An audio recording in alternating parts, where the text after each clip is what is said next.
Bueno, a ver, entonces estamos en las políticas públicas.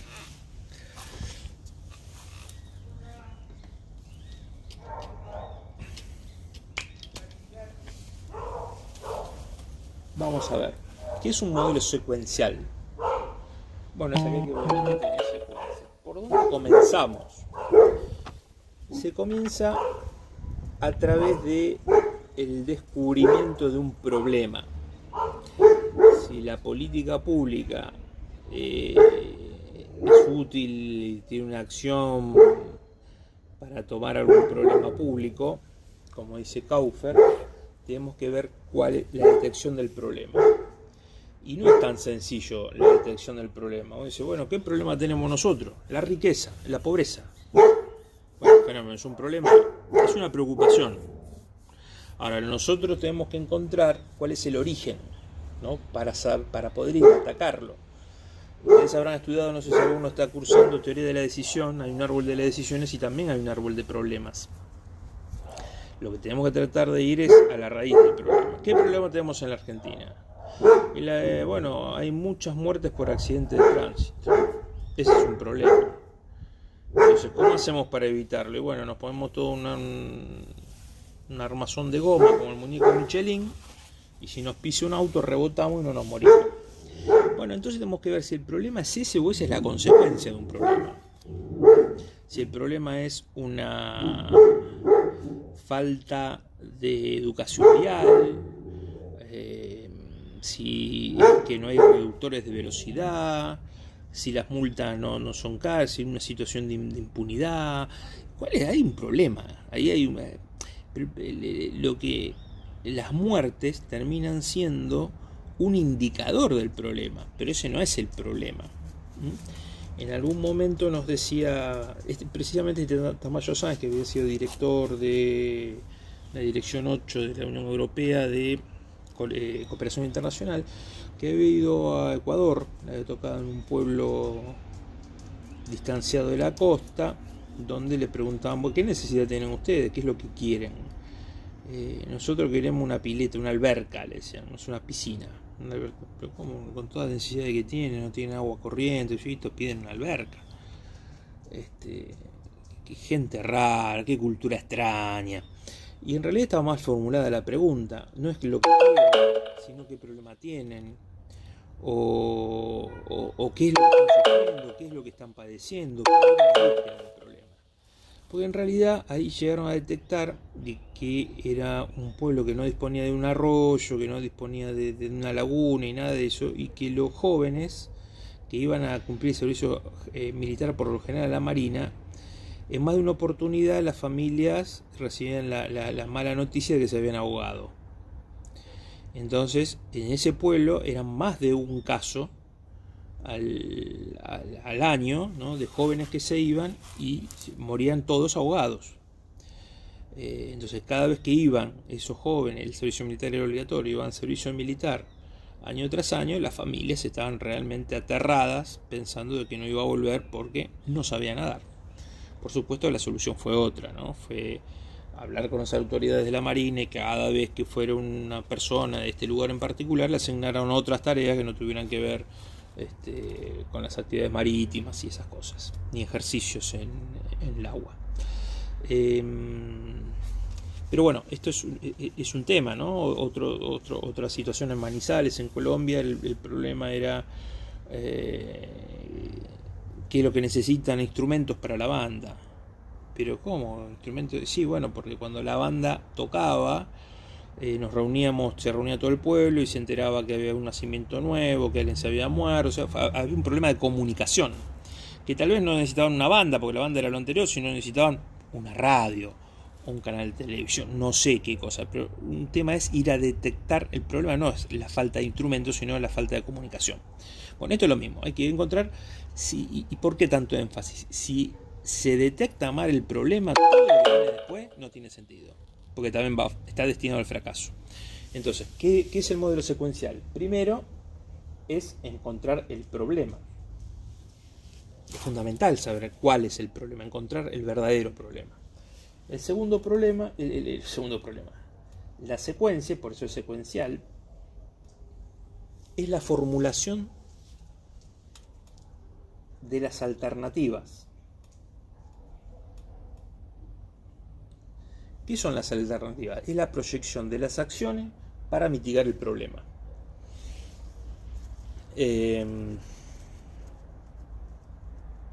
Entonces, tal vez haya más de una solución al problema, que puede ser un tema de información asimétrica, que puede ser la provisión de algún bien o servicio, asesoramiento, lo que fuera, ¿no? Porque varias cosas pueden disipar un mismo problema, pueden atacar un problema.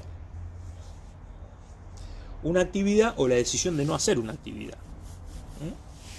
Entonces, la formulación de la mayor cantidad de alternativas. Y el tercer paso es la selección de la alternativa. La mejor alternativa. La mejor alternativa. ¿Y cuál sería la mejor alternativa? Bueno, por supuesto, cada paso, si se da mal, entre el segundo y el tercero, tiene que haber una ponderación en la proyección. Mirarlo en prospectiva, no en perspectiva, en prospectiva. ¿Qué pasará respecto del año? ¿Cuáles son las previsiones? Lo más sencillo, lo habrán visto muchas veces, hacer un cuadro de doble entrada, ¿no? Un XY. Esto es mayor impacto, esto es costo. Mayor costo, menor costo, mayor impacto, menor impacto, ¿no? Hay determinadas políticas públicas que tendrían un impacto altísimo acá y un costo altísimo. Hay otras alternativas que tendrían el costo altísimo y un impacto bajísimo. Entonces, obviamente, ¿dónde sería, en este cuadro de doble entrada, de esta matriz insumo-producto, dónde sería más eficiente tomar decisiones? En este cuadrante, si se pudiera. Digamos, trabajar sobre estos cuadrantes.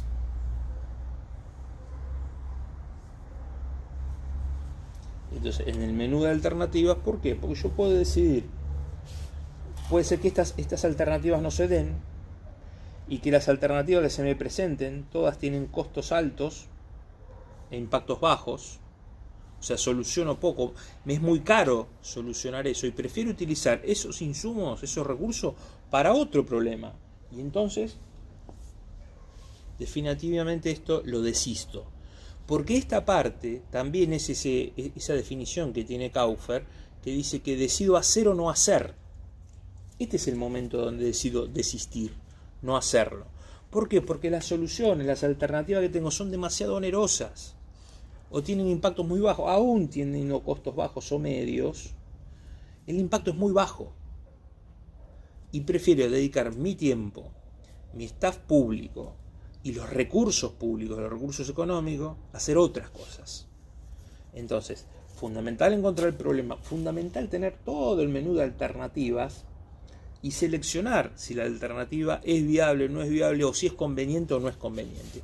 Y acá tengo una opción que es decisiva y que la vamos a ver al final también, otra acción decisiva más. ¿Se entiende hasta acá?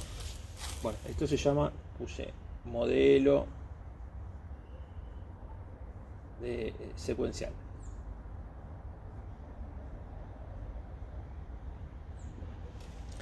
Bueno, tenemos el otro paso que es el de la ejecución. La ejecución. ¿Qué es ese? Bueno, ustedes me dicen, bueno, ahí es donde se hace, ahí están los procesos. En realidad todo es un proceso. Acá lo que va a empezar es el marco de la acción. Este es el marco de la acción, pero que está comprendida acá. ¿Cómo diseño la acción, la ejecución? No hay plan sin ejecución.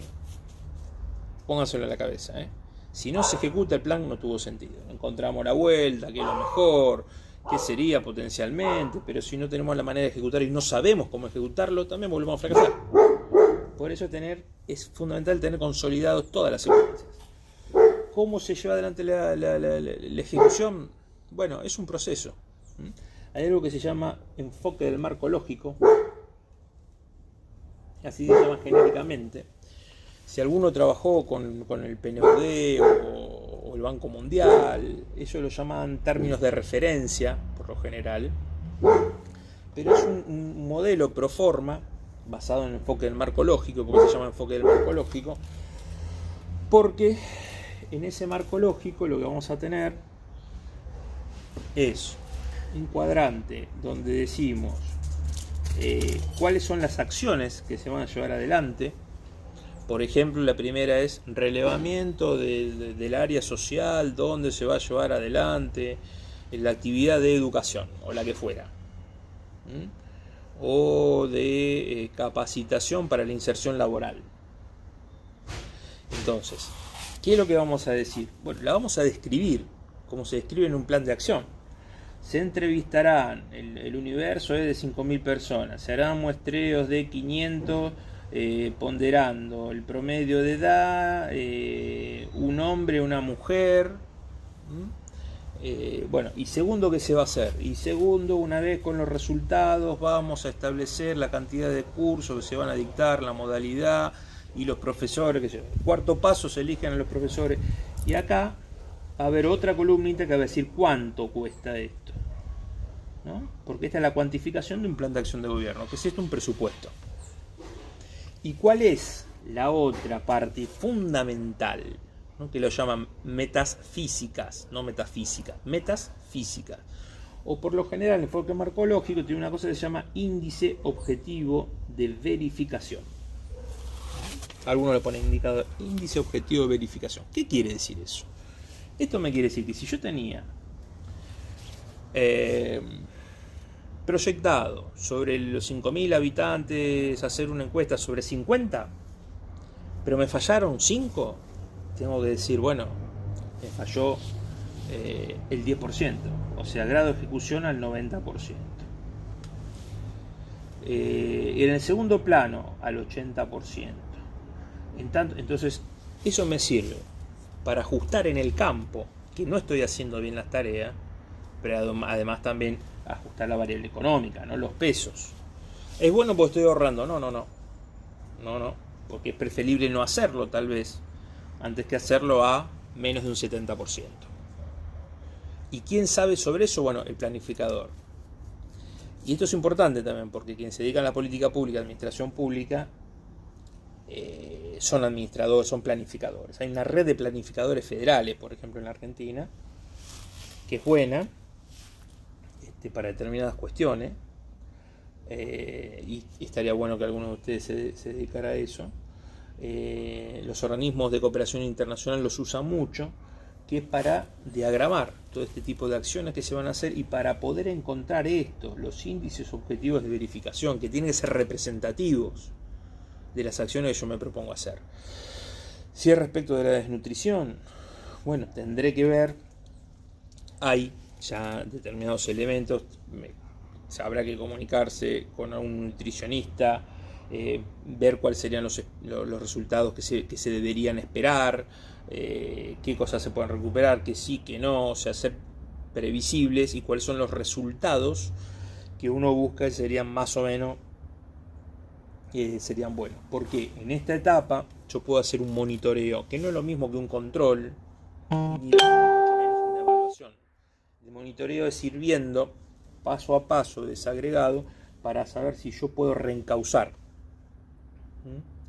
Se dice que estos índices, algunos llaman hitos, también introducidos adentro del enfoque del marco lógico, hacen que el control sea integral e integrado.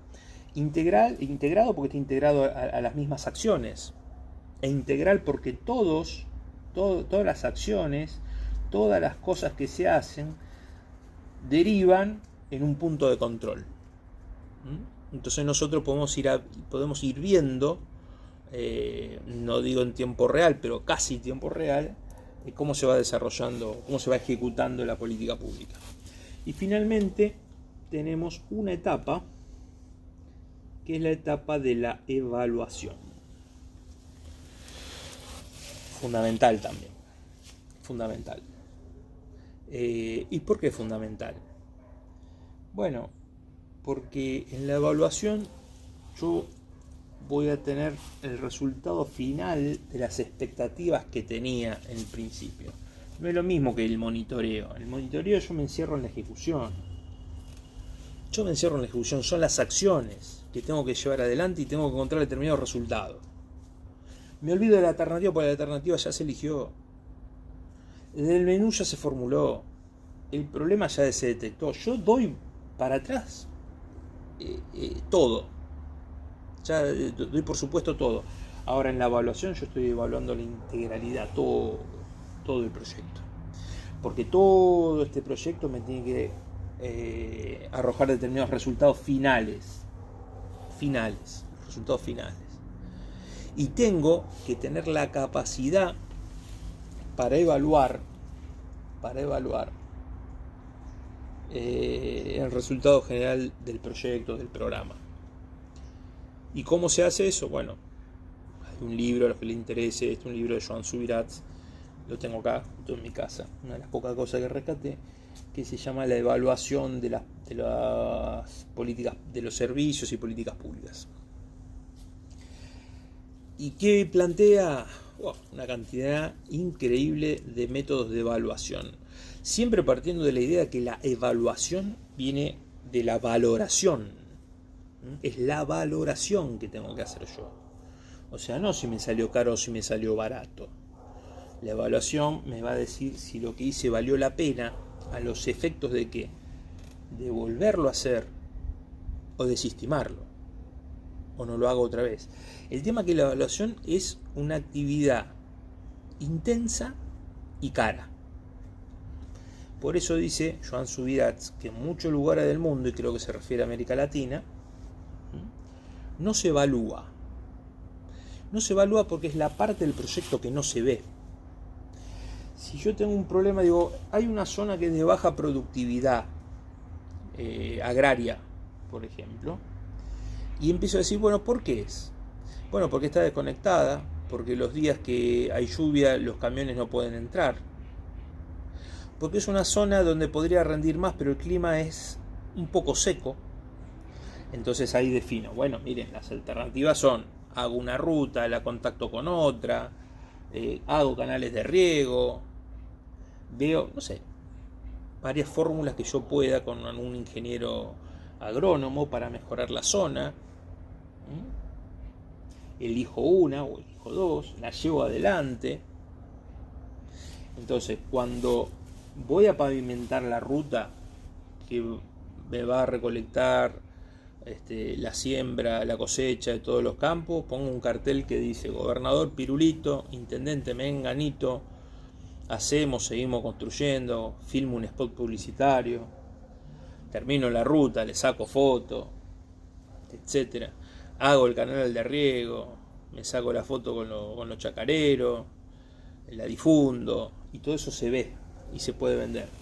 La evaluación no se ve. La evaluación es invisible.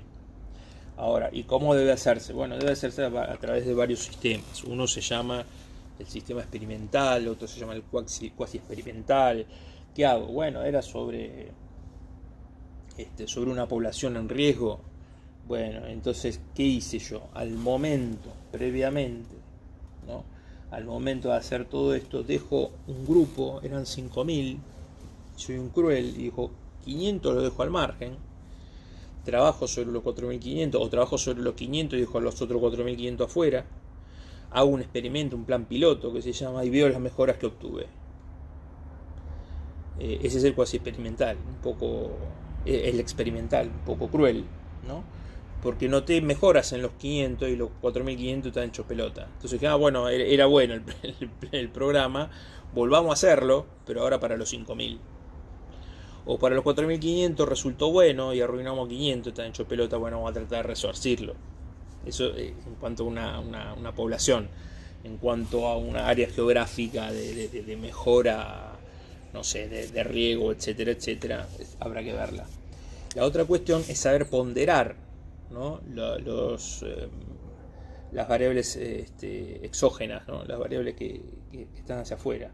Porque yo puedo hacer un plan de capacitación y de inserción laboral y me pongo como una meta que el 40% de los ocupados consigan trabajo, y para eso lo formo en tecnología informática. Resulta que de los desocupados no tiene empleo el 40%, sino el 90%. Entonces voy a decir, soy un súper exitoso. Aún así, hay que chequear por qué se obtuvo ese 90%. Entre otras cosas, ver si el 40% se ocupó en el desarrollo de tecnología de la informática y de la comunicación, o el 90% terminó trabajando en el campo. Y eso se dio producto de una sequía que hubo en nuestros competidores, no sé, en Estados Unidos, en Australia, por los incendios de Australia, que permitieron que pudiéramos colocar toda la producción de granos del mundo, que subiera el valor internacional del commodity, eso generara un derrame de riqueza y que se pudiera tomar más empleo. Entonces quiere decir que afortunadamente están casi todos empleados, pero no gracias a mi programa, sino que tuvo que ver con una variable externa. Pero bueno, esta es la idea de nuestro diagrama secuencial, y con esto no terminamos políticas públicas, porque políticas públicas no va a acompañar durante todo el curso, pero es un avance importante.